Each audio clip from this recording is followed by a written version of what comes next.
en su casita. Por eso vamos a repasar la lección de esta semana.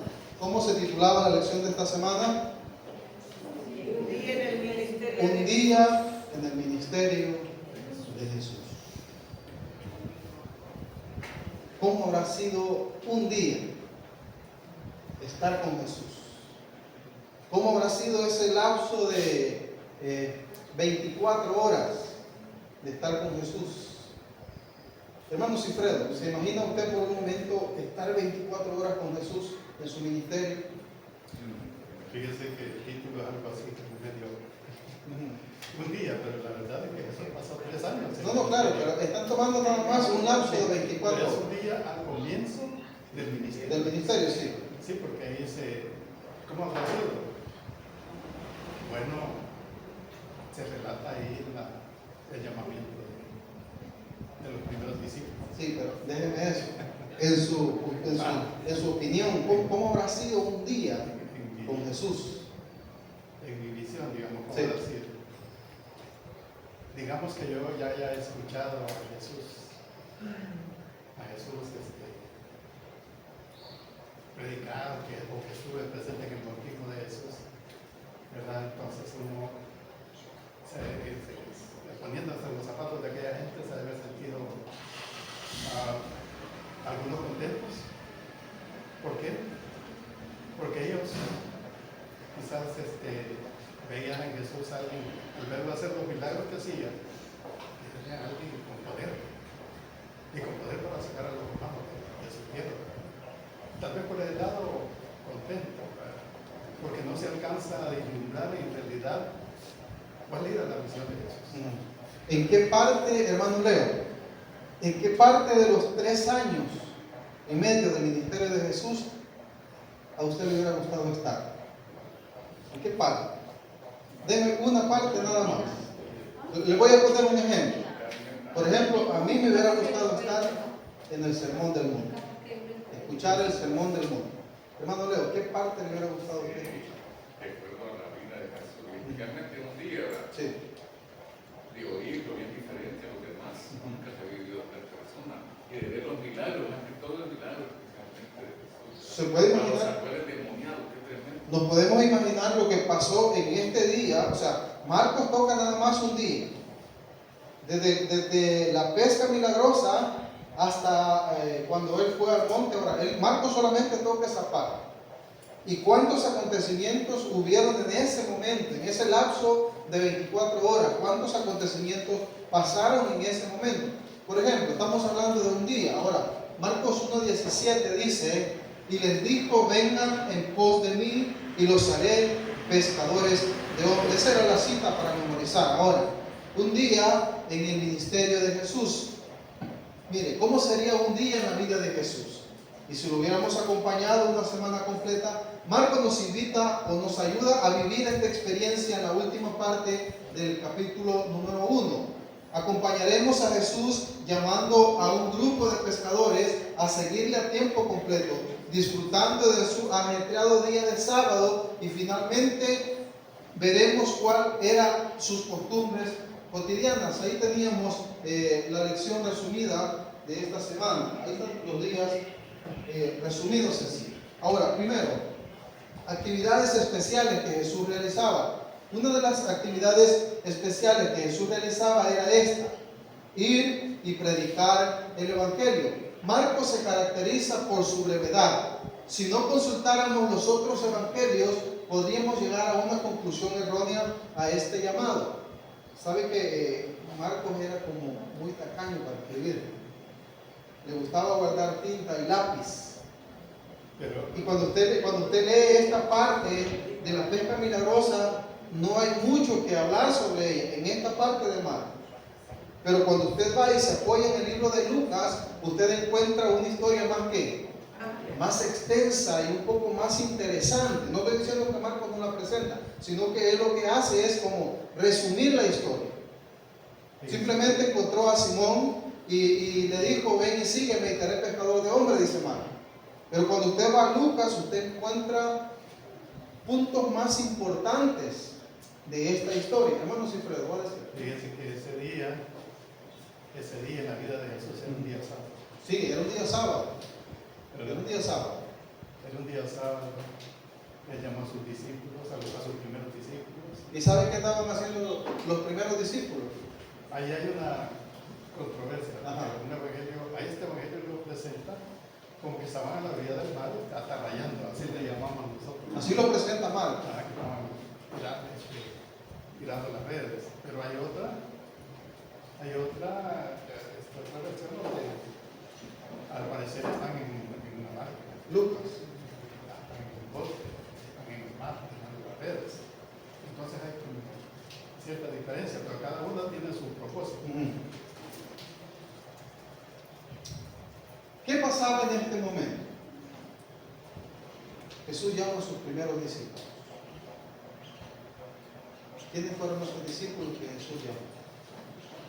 A ver, ya estudiamos en casa, ahora estamos repasando. ¿Quiénes fueron los primeros discípulos que Jesús llamó? Pedro. Ajá. Pedro. ¿Qué más? Recordemos que eran 4 los pescadores que estaban ahí. Era Pedro, Andrés, Jacobo o Santiago y Juan. Eran ellos 4. Ahora, ¿qué pasaba? Mire, es que para entender la historia en sí, hermano, debemos de profundizar. Debemos de profundizar. Lucas presenta esta historia de una manera muy interesante y un poco más abierta. Habían estado pescando toda la noche, habían estado trabajando el día sábado, habían estado trabajando. ¿Y qué pasó? No habían pescado absolutamente nada. También porque era sábado no pescaron. No, yo siempre lo digo, hermana Ceci, es que para todo hay un propósito en la vida. Para todo hay un propósito en la vida, y ese día, porque dice la Biblia, que a la voz de Dios, de Jesús, todo obedece. Los discípulos dijeron: ¿quién es este hombre? Que aún los vientos y el mar le obedecen. Esa noche Jesús le dijo a los peces: este día ustedes no van a subir, este día ustedes van a estar abajo, porque yo tengo que dar un mensaje muy especial. Y así fue.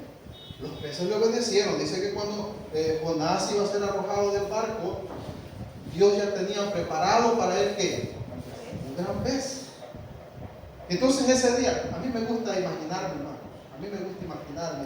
Y ese día Jesús le dijo a los peces: miren, este día no van a subir, ahí se van a estar abajo. Yo les voy a decir en un momento, ustedes tienen que subir. Y así fue. Los discípulos comenzaron a pescar, y llegó el día y no habían agarrado absolutamente nada. Decepcionados, desilusionados, tristes, derrotados, fracasados, con todo lo que usted le quiera poner, salieron a la orilla en sus barcos y comenzaron a lavar ¿qué? Sus redes. Al estar lavando sus redes, venía Jesús, porque la multitud lo agolpaba y era gente demasiada que quería escuchar. Entonces le dice: ¿a quién le dice? A Simón Pedro: préstame tu barca para poder yo dar un sermón. Y así fue. En lo que Pedro estaba lavando sus redes, Jesús estaba ¿qué? Enseñando, predicando. Jesús estaba en ese momento dándoles un mensaje a la gente, y Pedro estaba arrodillado lavando sus redes. Quizás en ese momento, lo decía la vez pasada, Jesús estaba presentando el mensaje de la parábola de la red que atrapa peces y todo eso, y Pedro escuchando el mensaje, desilusionado porque no había ganado nada. Ese era su sustento diario. Entonces, cuando Jesús termina de enseñar, le dice a Pedro: vamos a pescar. La respuesta de Pedro era lógica, ¿no? Pero nosotros sabemos que con Dios la lógica no existe. Así fue. Pedro se va, usted conoce la historia, los peces suben y la barca se llena, que casi se hunden. Al llegar a la orilla está lo interesante. Al llegar a la orilla está lo interesante de la historia.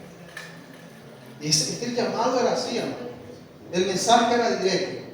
El mensaje era claro, y cuando Jesús encontraba a alguien que sabía que esa persona iba a ser su discípulo, solamente le decía las palabras sí. Oiga, y para seguir a alguien sin conocerlo, debía de haber ¿qué? Mucha fe. Oiga, mucha fe. A pesar de que aquel hombre renegón que era Pedro, porque no quería ir, pero Jesús le dice, vamos. Pero también pienso yo que era por el testimonio que Jesús. No, claro, es que él debía dar un mensaje primero. Él debía de dar ese mensaje. Tal vez fue el único mensaje, el primer mensaje que ellos escucharon. Sí. Y aún así el Espíritu Santo trabajó en el corazón de ellos. Y entonces vamos a aterrizar en una historia de este día. La mejor pesca que Pedro había hecho en toda su vida estaba en aquellos dos botes. En el bote de Pedro y en el bote de Zebedeo, que era el papá de Juan y de Jacob. Ahí yo me imagino que eran los mejores pescados que habían sacado de ese mar en toda su vida.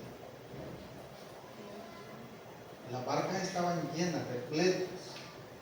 Y Jesús le da una palabra a Pedro y le dice, sígueme y te haré pescador de hombres. E inmediatamente dice Pedro que dejándolo todo, lo siguió. Al final del día domingo hacía una pregunta y decía, ¿qué cosas debemos dejar nosotros para seguir a Jesús? Escuché la pregunta. Pedro dejó el mejor negocio de esa pesca. Pedro hubiera salido de la pobreza. Pero no le importó a Pedro los pescados, no le importó su barca, no le importó sus redes. Lo único que a Pedro le importó fue que aceptar el llamado. Sin entenderlo, pero lo aceptó en ese momento. Ahora, la pregunta es, ¿qué debemos dejar nosotros para seguir a Jesús? ¿Qué dejó Pedro? ¿Qué dejó Pedro? Todo, hasta la familia dejó. ¿Y qué va a recibir? ¿Qué va a recibir? Si la pregunta es, hermana Conchita, ¿usted cree que todavía hay cosas que usted debe dejar para seguir a Jesús? Así es. Levante la mano el que cree que todavía tiene cosas que tiene que dejar para seguir a Jesús. La pregunta es, ¿por qué no las dejamos? O sea, esta cosa es así, hermano. ¿Por qué no las dejamos? ¿Quién nos puede? Ahora, voy a otro. Pero mira, yo pienso que cuando él se despejó todo, a él no le preocupaba qué iba a comer, qué iba a nada. ¿Eso se llama? Fe. Eso se llama fe. Ajá. Bueno, entonces, ¿qué es que a nosotros nos falta? Fe. Esa es la situación, hermano. Pero imagínate que si todos nos dedicáramos. Tal vez no es fe la que nos hace falta, hermano, sino que es amor. Porque cuando nosotros estamos enamorados de alguien, aunque aquel no tenga, nosotros estamos tan enamorados que lo seguimos, pues. Aunque no nos dé de comer. Un hombre Hace llegó. falta amor a Dios. Pues sí, pero esa aquí, pero realmente sí. Imagínense que es algo tan pequeño. Mira cómo está la iglesia. Los días miércoles. ¿Qué dice? No me quedó tiempo, mi trabajo, no me quedó tiempo. A lo que vamos es a eso. Esas cosas son las que debemos de dejar para seguir a Jesús. Usted puede decir algo así, Pedro lo que dejó fue un barco y fueron pescados. Pero le pongo otra historia en su mente. Pero eso era todo lo que quizás tenía. Pasó por un lugar, O sea, nosotros tenemos mucho y no queremos escuche, dejar. pasó Jesús por un lugar en donde estaba un joven cobrando los impuestos. Su posición El hombre tenía una posición alta de gobierno. de gobierno, o sea, era El ministro de Hacienda. ministro de Hacienda en el gobierno de Bukele. Sí, tenía una casa en las residenciales mejores que había en Nazaret. Tenía un sueldo y aparte del sueldo, también hacía esto y se metía la mano por otro lado. Y cuando Jesús pasó, dice que estaba él en la caseta de cobro. Jesús lo vio y le dijo, Mateo, Sí, sigue. ¿qué nos falta dejar para seguir a Jesús? ¿Qué nos falta dejar para seguir a Jesús? Muchas cosas. Y vuelvo y repito la pregunta, ¿por qué no las dejamos? Pero más que todo son cosas materiales. Es que esa es la situación.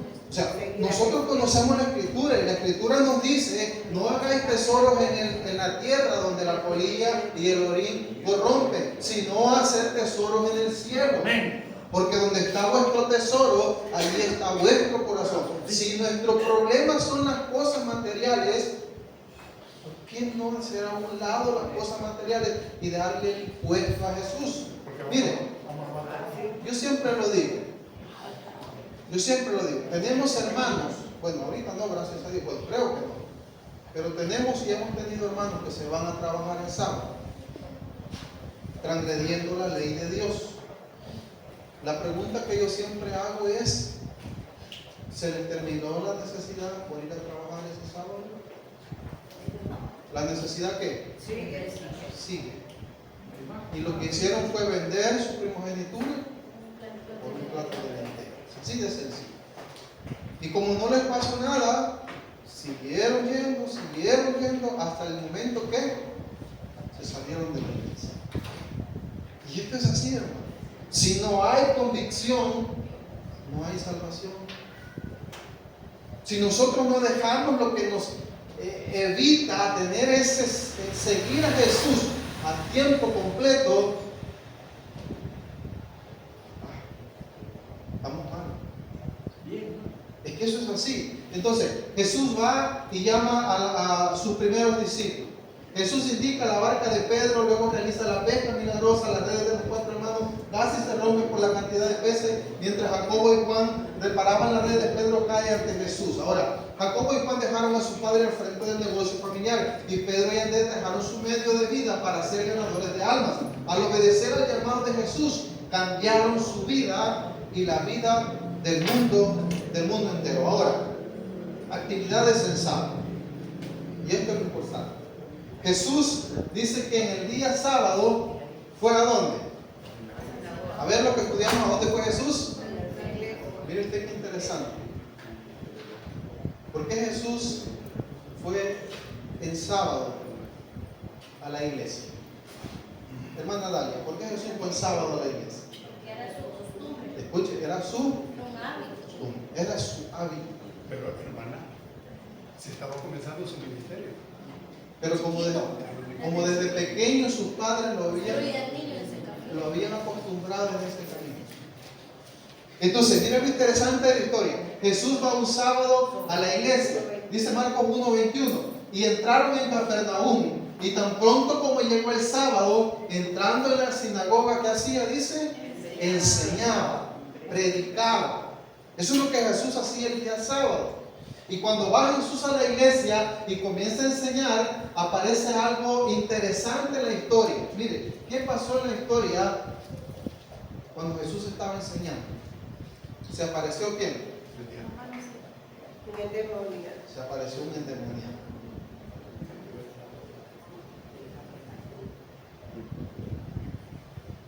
¿Por qué estaba ese endemoniado ahí? Porque el diablo siempre está en la iglesia, hermano. Porque ese demonio estaba ahí. O sea, muchas cosas, hermano, interesantes. O sea, 4 de los apóstoles comenzaron a dar sus primeros pasos. Pedro, Juan, Andrés y Jacobo lo dejaron todo para seguirlo. La primera experiencia que estos 4 hombres tienen, habiéndolo dejado todo, ¿qué fue? Encontrarse con un endemoniado. Un loco, diríamos. ¿No? Yo me imagino que este hombre estaba en la iglesia, estaba como, estaba escuchando lo que estaban diciendo, pero de pronto, ¿qué pasó? Un espíritu se apoderó de él. ¿Por qué? Eso es para detener el ministerio. Para detener el ministerio. ¿Por qué? ¿Qué dijo? A eso vamos, lo importante. O sea, los que estaban escuchando el mensaje, a uno les gustó el mensaje de Jesús. Otro, ¿qué pasó? Lo rechazaron, como eran los fariseos, ¿no? Ellos lo rechazaron el mensaje de Jesús. Entonces, aparece este endemoniado en la escena y dice unas palabras interesantes. ¿Cómo dice?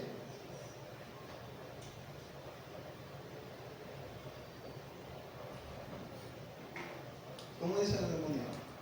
Dice que tienes contra nosotros. ¿Qué tienes contra nosotros? Jesús de Nazaret. Jesús de Nazaret, hijo. Tú eres el santo de Dios. En otra versión dice hijo de Dios Altísimo. Él reconoce que Él es el Dios. Pero ¿por qué reconocieron? Porque él sabía Porque sabían. Porque Él conoce toda la palabra de Dios. Está bien saberlo. Escucha, hermano, esta situación debemos declarar. ¿Por qué conocieron que quien estaba ahí era Jesús? Pero la cosa es, ¿qué le dijo Jesús? ¿Por qué conocieron que quien estaba delante de ellos era Jesús? ¿Por qué lo reconocieron? ¿Por qué sabían, hermano Leo? Que lo habían visto en el cielo. Lo habían visto en el cielo. O sea, los ángeles hermanos que están aquí estaban en donde primero, en el cielo, y ellos sabían que Él era ¿quién? El Hijo de Dios.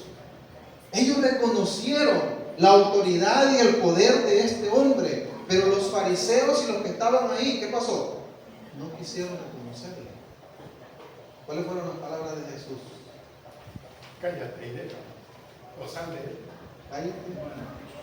Jesús estaba diciendo, no declaren por el momento Y eso, nada.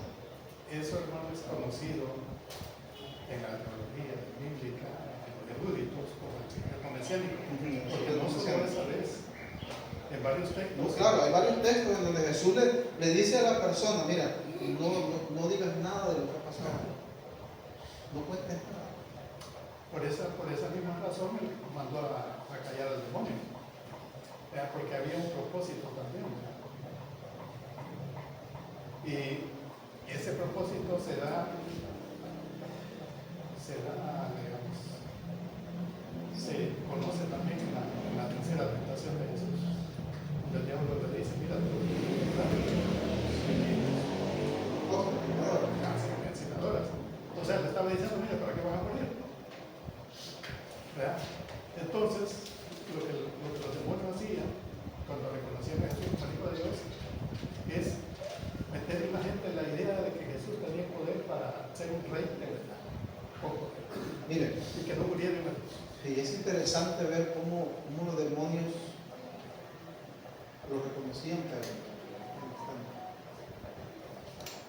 ¿recuerdan aquella historia cuando venía el endemoniado a la arena? Le dicen, ¿qué tienes con nosotros, Jesús, Hijo de Dios? ¿Ha venido a destruirnos, a atormentarnos antes de tiempo? Ellos reconocían la supremacía y el poder de Jesús. Ahora, otra de las actividades que Jesús hizo ese sábado, ¿cuál fue? A sanar. A sanar. ¿Qué pasó en la historia? Vamos a hacer la corta porque el tiempo se nos fue. Llegan a la casa de quién? Los que estudiamos, ¿a la casa de quién llegaron? De Pedro. Llegaron a la casa de Pedro después de ir ¿de dónde? De la iglesia, se van para la casa de Pedro a almorzar. Al estar en el almuerzo, ¿no? Los primeros 4 discípulos están conversando sobre lo que acababa de pasar en la sinagoga, lo que acababa de pasar en la iglesia. Pero adentro estaba enferma ¿quién? La suegra de Pedro. Entonces los discípulos, ¿no?, le hicieron el comentario a Jesús: la suegra de Simón está enferma. La Biblia solo relata que tenía fiebre. Solo relata que tenía fiebre, pero o sanaba o moría. Posiblemente era chikungunya, posiblemente era zika, posiblemente era dengue hemorrágico, cualquier cosa. Pero lo que sí que la mujer estaba enferma. Jesús reprende aquella fiebre e inmediatamente, dice la mujer, se pone en pie y comienza a servir. Solamente eso dicen 2 versículos en Marcos. Y cuando usted va a Mateo y va a Lucas, usted va a encontrar la misma referencia. Jesús la sana y ella se pone a servir. La pregunta es, ¿qué necesitamos nosotros para servir a Jesús? ¿Qué necesitamos? Yo creo que hay muchos que esperan un milagro, ¿no? Esperamos un milagro para servir. Yo creo que hay muchos que esperan otro tipo de actividad para comenzar a servir. Esta mujer, en su agradecimiento, porque estaba enferma, no se sabe cuánto tiempo, pero estaba enferma, dice que aquella mujer, al nomás recibió la salud, dice que se levantó a servir. Esa era la actividad de Jesús en este día sábado. Después de esto, hermanos, como decimos, ¿no? La bulla, ¿qué pasó? Se regó. Y escucha usted lo interesante de todo esto. Dice que cuando la gente comenzó a escuchar que Jesús estaba en la casa de Pedro, comenzaron a traer enfermos. No se sabe de dónde sacaron tantos enfermos. Y eso fue desde la mediodía hasta la noche. Dice que Jesús estuvo sanando a las personas. ¿Qué clase de enfermos llegó ahí?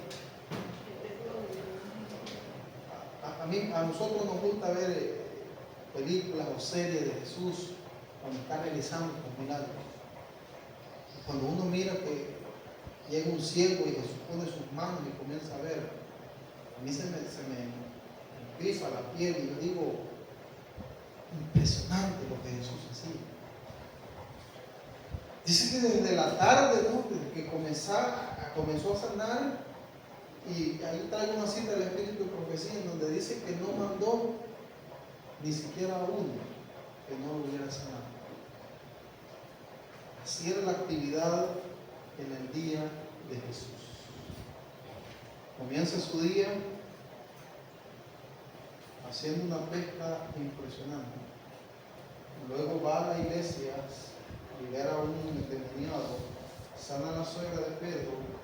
Y después de eso llega una multitud de personas que necesitaban sanidad y comienza a sanar. Vamos avanzando porque necesito una cita. Pero sobre todo, después de haber hecho esa sanación, hizo algo importante. Nosotros después del trabajo, ¿qué es lo que más deseamos? Llegar a la casa a dormir. En la casa a dormir porque estamos cansados.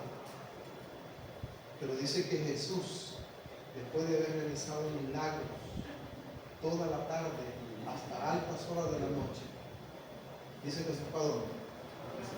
¿A dónde se fue? No se fue a dormir.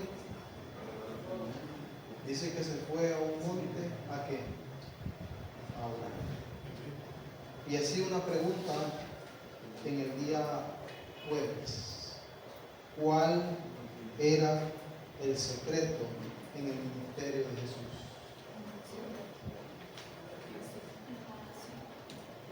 Vamos a pensar por un momento y saco aquella cita del Espíritu de Profecía que dice: si Jesús, siendo el Hijo de Dios, sentía la necesidad de orar, ¿cuánto más tienes? Nosotros, mortales y pecadores. ¿Se puede imaginar usted? Oiga, es que Jesús toma a 3 de sus discípulos y se va, en otra ocasión, se va a adorar al monte. Le dice a sus discípulos: quédense aquí y también oren. Yo voy a caminar un poco más arriba y voy a orar. Cuando llegan, encuentran a sus discípulos como dormidos. Y les dice: ¿acaso no han podido velar conmigo? ¿Cuánto tiempo? 1 hora.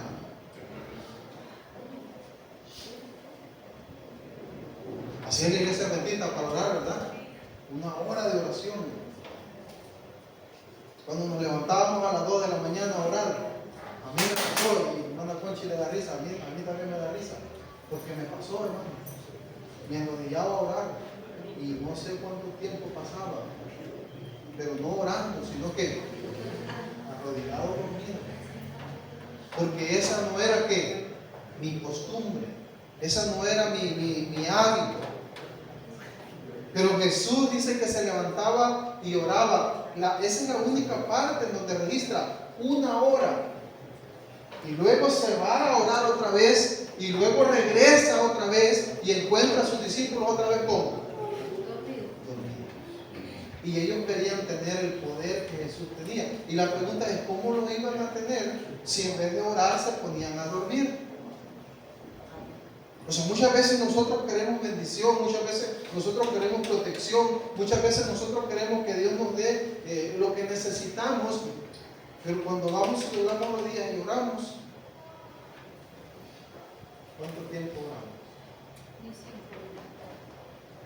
Y oramos 5 minutos y creemos que la oración ya llegó y que ya viene la respuesta.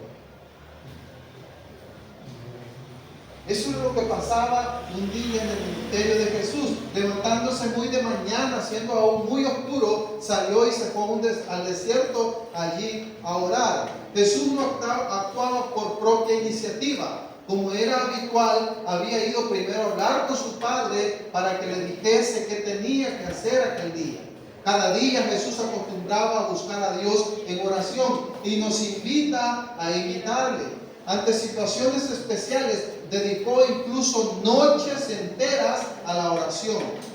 ¿Acaso nosotros, como Jesús, buscar cada día a Dios en oración para conocer su voluntad ante situaciones especiales, no lo buscaremos especialmente en oración? Y termino con esta cita. Bueno, ese era sanar y respetar la ley. Usted conoce la historia del leproso, ¿no? Que Jesús lo mandó que se fuera a presentar a los sacerdotes. Pero esta cita quiero terminar. Dice Camino a Cristo, página 78. Miren qué interesante. Voy a leer lo que tengo en rojo nada más.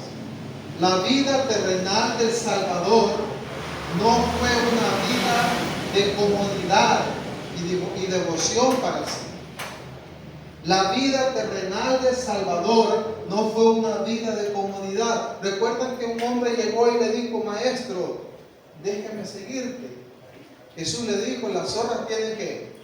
Guaridas y las aves tienen nido, pero el Hijo del Hombre no tiene dónde.